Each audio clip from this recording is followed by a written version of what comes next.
Bata pa lamang si Luis noon, ay pangarap niya na talagang mabilhan ang kanyang mga magulang ng bahay sa isang magandang subdivision. Kaya naman kahit mahirap lamang sila, ay nagsusumikap si Luis na makapagtapos ng kanyang pag-aaral upang matupad niya ang pangarap na iyon para sa kanyang mga magulang. Kaya naman nang makapagtapos siya ng pag-aaral sa kursong Mechanical Engineering, ay talaga namang tuwang-tuwa ang kanyang mga magulang. Walang inaksayang panahon ng binatang si Luis at kaagad siyang naganap ng trabaho.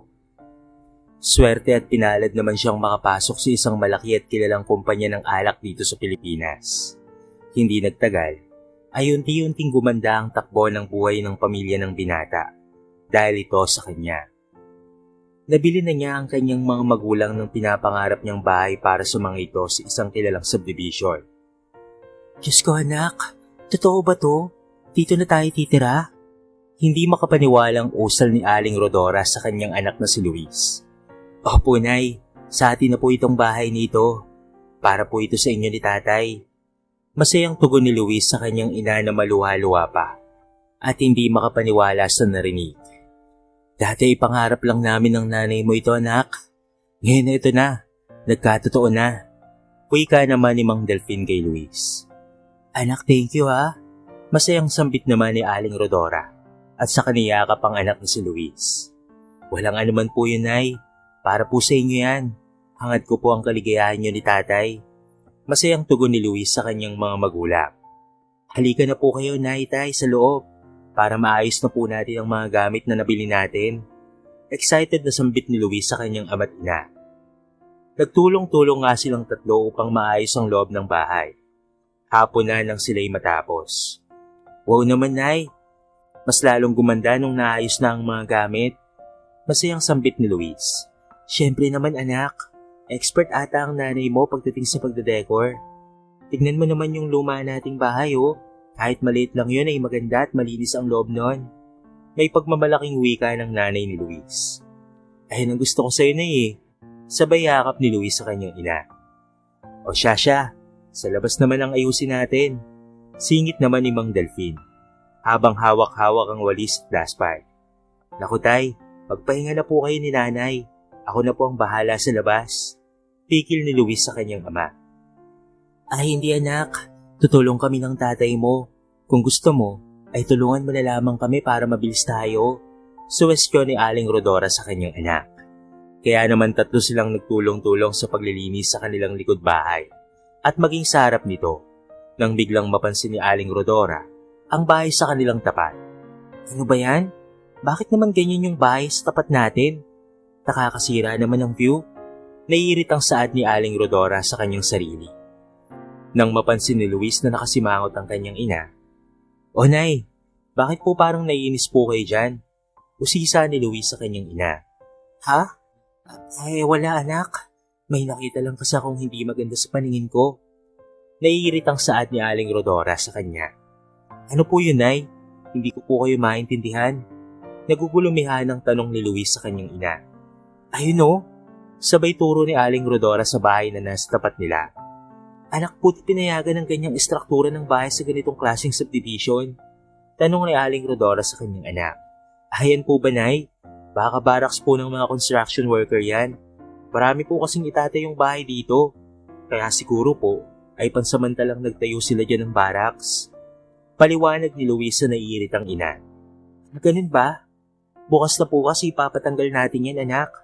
Diyos ko ang mahal-mahal ng bili mo dito sa bahay na to.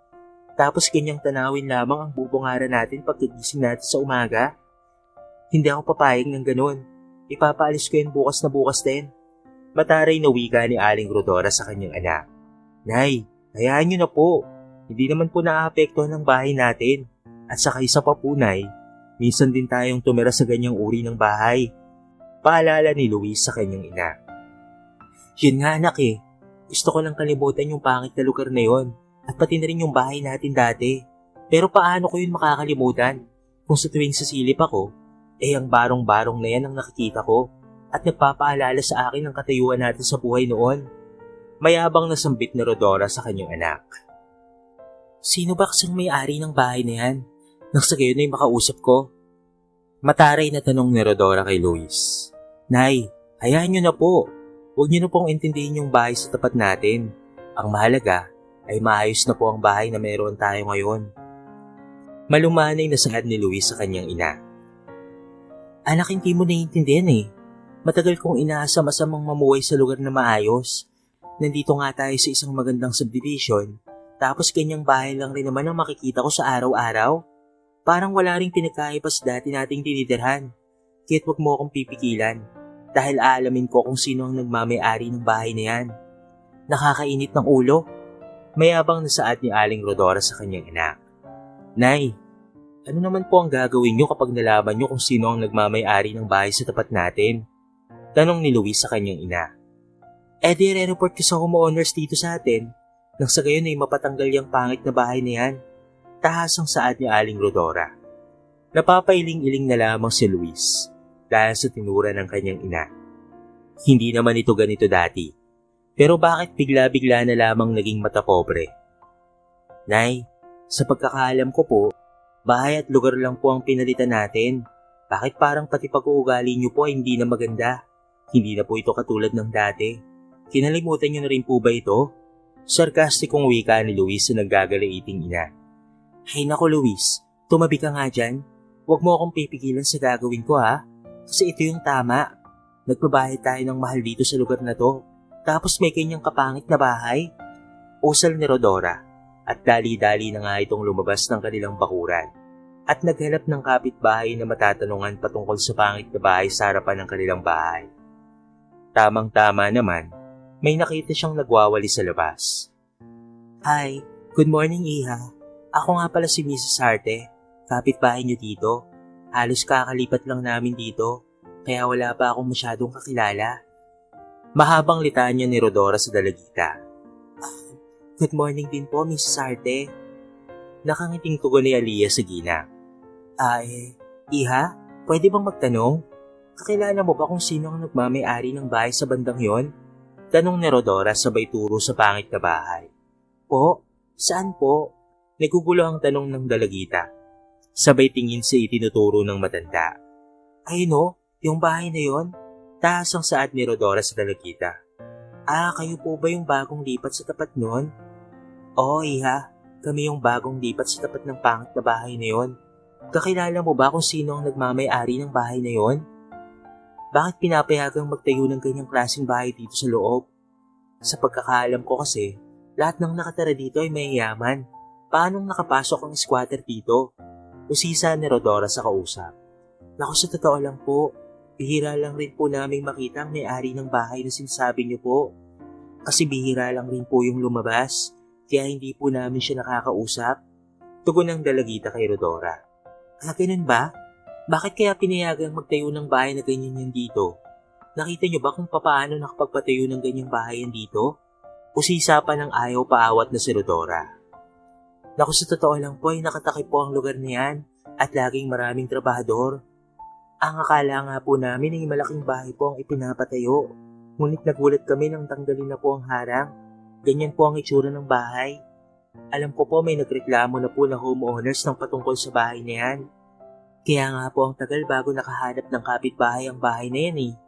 Nagulat nga po kami at kayo po pala ang nakabili sa tapat nila. Wika ni Aliyah sa matandang usasera. Ganun ba? Nausal na lamang ni Rodora habang tumatangu-tangu na lamang sa kausap na dalagita. Opo, Mrs. Arte. Pasensya na po Yan lang po talaga ang alam ko patungkol sa tinatanong nyo eh. Saad pa ng dalagita.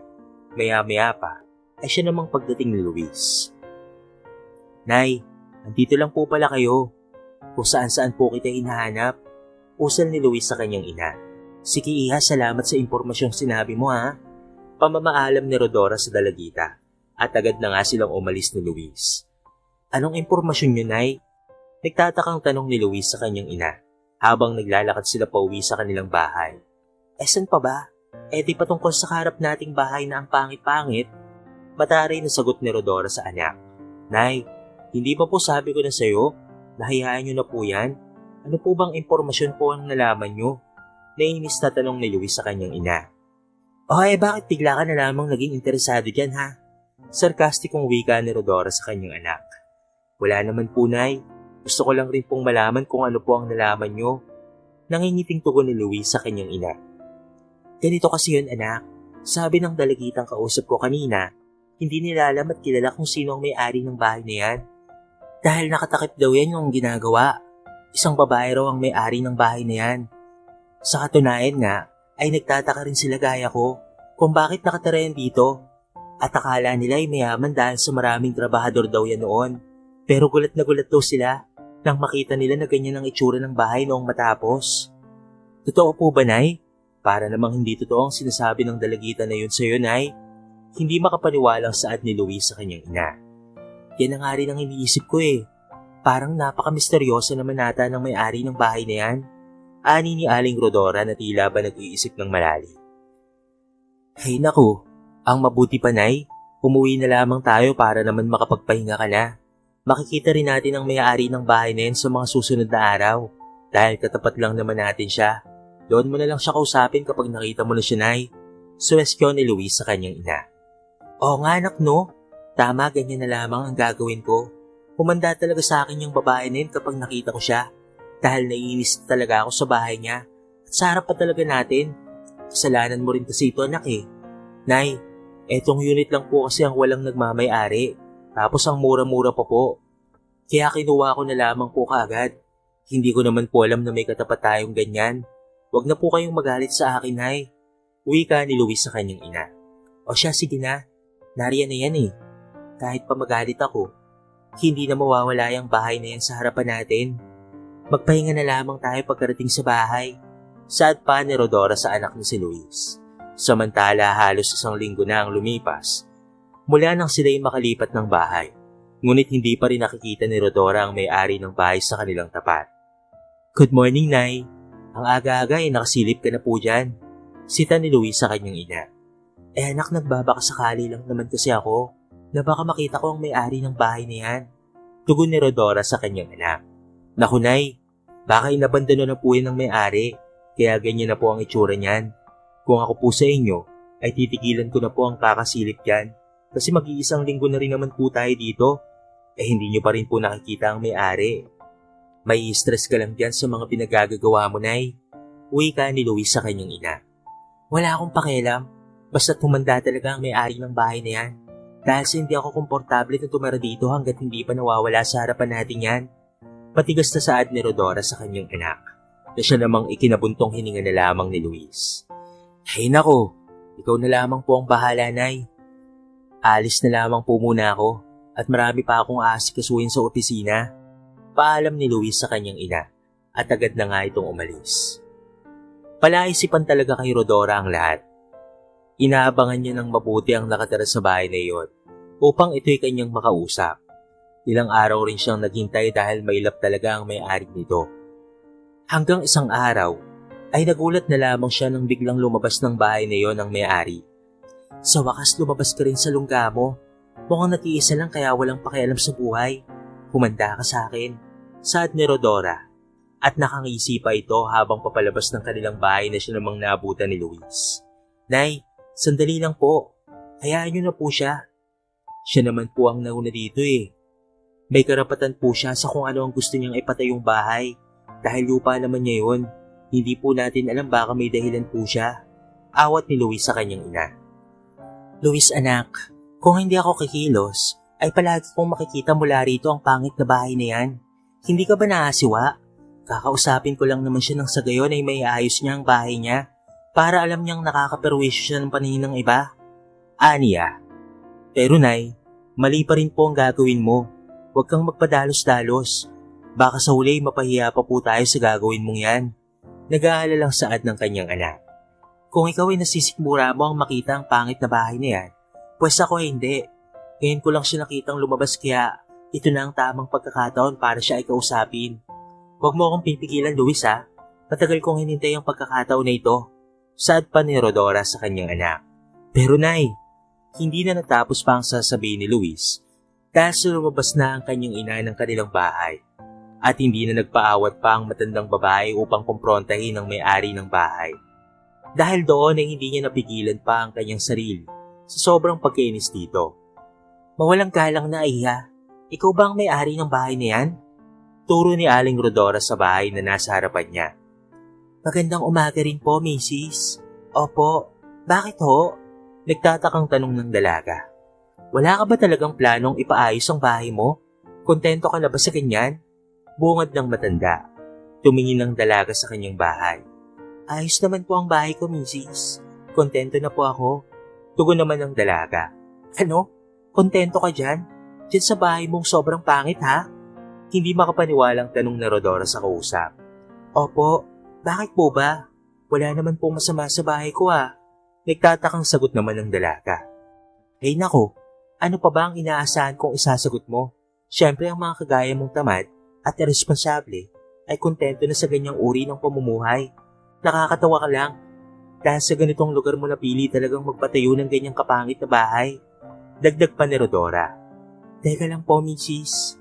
Bakit sobrang laki po ata ng galit niyo sa bahay ko? Wala naman sigurong ginagawang masama ang bahay ko sa inyo para magkaroon kayo ng galit dito. Magalang na tanong ng dalaga kay Rodora. Aba, so sa pag-aakala mo ay walang ginagawang masama ang bahay mo sa amin? Wawa, wala, sure ka? Sure ka na talaga dyan? Mataray nitong tanong. Opo, kasi po nakatayo lang naman po dyan ang bahay ko at hindi naman po yan siguro nang aaway at gumagalaw para galawin kayo. Sarkastikong saad ng dalaga. Aba, ang sarkastiko mo rin magsalita, no? Para malaman mo, yung bahay mo ay may ginawang masama sa akin. Alam mo ba yun, ha? Pasensya na po kayo, Mrs. Pero hindi ko po alam. Ano po ba yun? Para naman po masolusyonan na po kaagad nang sa gayon na hindi na kayo magalit. Magalang na tanong ng dalaga. Pwes ayusin mo yung bahay mo dahil sobrang pangit. At hindi ko matiis na tingnan yan. Makakasira yan ang paningin at mood ko. Kaya ayusin mo yun, ha? Wala ka bang pera? At sana naman ay umiya ka sa mga kapitbahay mo dito, na ang gaganda ng mga bahay. Habang yung bahay mo ay parang bahay ng isang daga. Magunos dili ka, iha. Suway ni Rodora sa dalaga. Pasensya na po kayo, Mrs. Pero hindi po ako nahihiya. At isa pa po, kontento na po ako sa bahay ko. Gaya ng sinabi ko kanina lang po. At kung wala na po kayong sasabihin, ay pwede na po ba kayong umalis? Tanong ng dalaga sa kanya. Inis na inis si Rodora sa inasal ng dalaga. Nag-iisip tuloy siya ng ibang paraan para mapalis ito sa lugar na iyon. Puwisit na babaeng yon? Sigaw ni Rodora nang makapasok na ito sa kanilang bahay. O Nay, bakit po parang bad trip po kayo dyan? Hindi mo po ba nakausap ang may-ari? Tanong ng kanyang anak. Ay nako, nakausap ko na siya. Pero nakakabuisit ang katwiran niya sa akin na hindi man lamang niya ipinaayos ang kanyang bahay. Alam mo ba ang sagot niya sa akin? Kontento na raw siya sa kung ano ang bahay na meron siya. Inis na kwento ni Rodora kay Luis. Sabi ko naman sa iyo kasi na nahayaan mo na lamang. Ang pakialaman niyo na lamang po ay yung sariling atin. Suwestyon ni Luis sa kanyang ina. Hindi pwede. Kailangan kong mag-isip ng paraan para mapaalis siyang babae na yan. Ang antipatik pa kung magsalita. Akala mo naman kung sino. Nay, ang mabuti pa ay magpahinga na lamang po muna kayo. Kanina pa po kayo hinahanap ni tatay. Wika ni Luis sa kanyang ina. Agad namang sumunod si Aling Rodora sa kanyang anak. Mahal, saan ka ba galing? Paggising ko ay wala ka na sa tabi ko. Usisa ni Mang Delphine sa kanya. Shh, mahal. Huwag ka munang maingay, may inisip ako. Tugon ni Rodora sa asawang si Mang Delphine. Ayun, tama. Usal ni Rodora sabay pitik ng daliri. Ano bang nangyayari sa'yo, Rodora? Nagugulo ang tanong ni Mang Delphine. May iniisip na akong paraan, mahal. Sagot naman ni Rodora sa kanyang asawa na siya namang narinig ni Luis. Nay, ano na naman po ba yan? Hindi po ba kayo napapagod sa ginagawa nyo? Parang ang laki-laki ng kasalanan sa iyo nang nakatira sa pangit na bahay na yan, ha? Sita ni Luis sa kanyang ina. Anak, makinig ka sa akin. Total malaki-laki rin naman ang sinasahod mo. Ano kaya kung bilhin na lang natin ang lupa ng pangit na bahay na yan sa tapat natin? Total wala naman kwenta ang bahay ng babae na yon. Bilhin na lang natin. Nang sa gayon ay gumanda naman ang paligid natin. Nakakaya sa mga kumari kong bibisita sa atin. Panira ang view ng bahay ng babaeng yan. Suwestyon ni Rodora sa kanyang anak. Pero Nay, hindi naman po ipinagbibili ang lupang kinatitirikan ng kanyang bahay. Hayaan nyo na lamang po siya, Nay. Total hindi naman niya tayo ginagambala.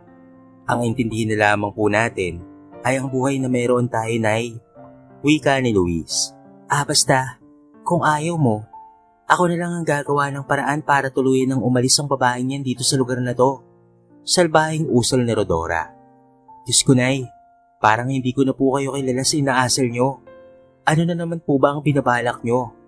Kung hindi ko yun mabibili, pues pupuntahan ko ang namamahala ng subdivision na to at babayaran ko sila para lamang mapalis ang babae niyan at mapag-iba ko na ang pangit niyang bahay. Inisasaad ni Rodora. Rodora, hayaan mo na lang sana. Isipin mo na lang na walang bahay sa tapat natin para hindi ka na may stress. Wika ni Mang Delpin. Hindi talaga pwede.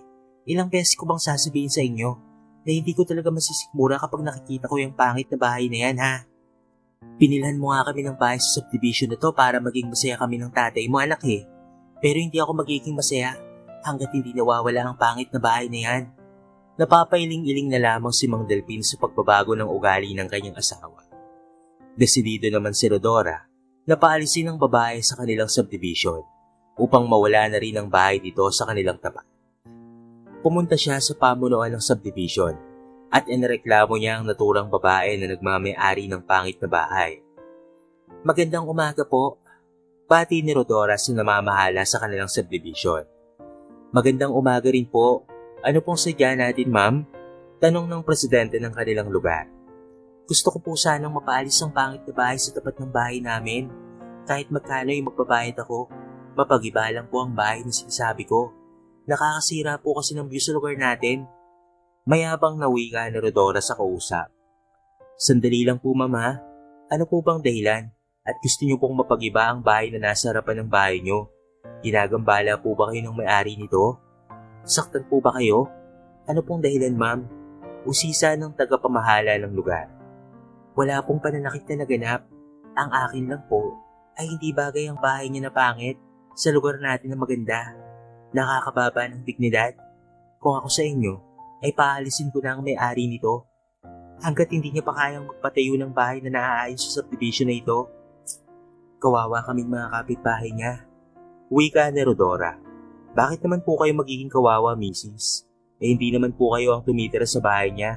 Hindi po ba? Hindi nga akong tumitira sa bahay niya.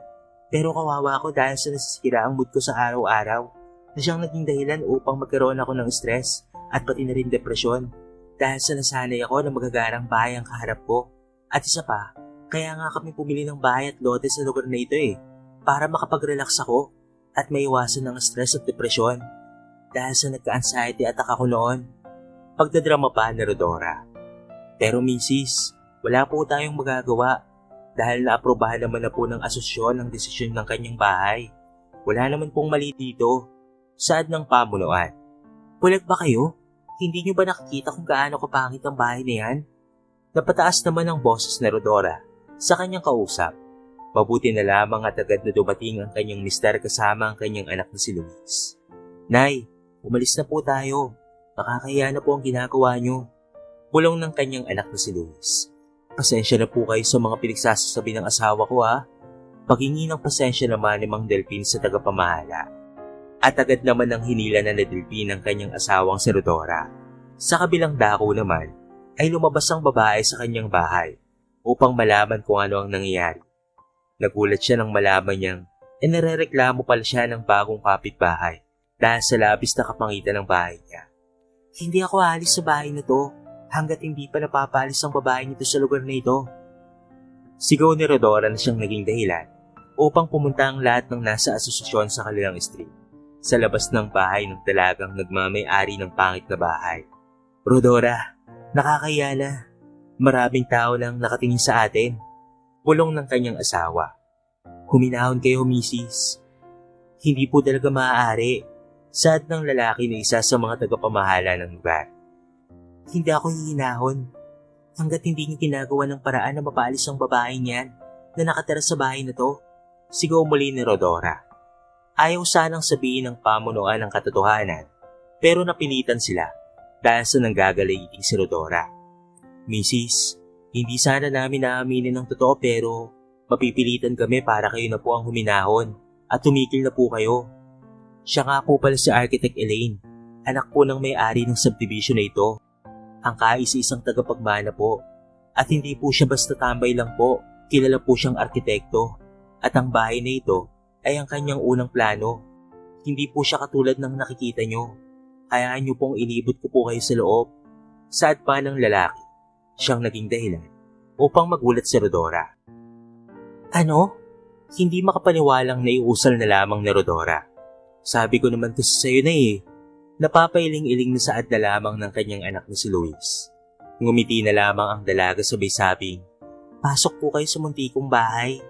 Kung kahit agad namang pumasok si Rodora, Delphine at pati na rin si Luis. Nang makapasok sila sa loob ng bahay, ay namangha sila nang makita ang ubod pala ito ng ganda. Kabaliktaran sa itsura nito sa labas. Ang ganda pala ng loob nito, namamanghang saad ni Rodora. Ngumiti na lamang ang dalaga. Ginawa ko ang proyektong ito upang maging inspirasyon sa mga tao. Dapat hindi tayo humusga sa panlabas na anyo lamang ng isang bagay o tao. Hindi naman importante kung ano po ang itsura nito. Ang mahalaga para sa akin ay maganda po ang loob nito at komportableng tirahan. Ganoon rin po dapat pagdating sa sariling kalooban ng isang tao. Saad pa ng dalaga. Napahiya tuloy ng matindi si Rodora at naisip niyang ginawa ata ang bahay na ito para sa tulad niyang mapanghusga at mapanglait. Abot-abot ang paghingi ng tawad ni Rodora kay Architect Elaine dahil sa kanyang mga inasal at maling nasabi. Patawarin mo sana ako sa ginawa ko, Iha. Patawarin mo ako sa lahat ng panghusga kong ginawa. Huwag po kayong mag-alala, Ma'am at Sir. Kasi sanay naman na po akong mahusgahan.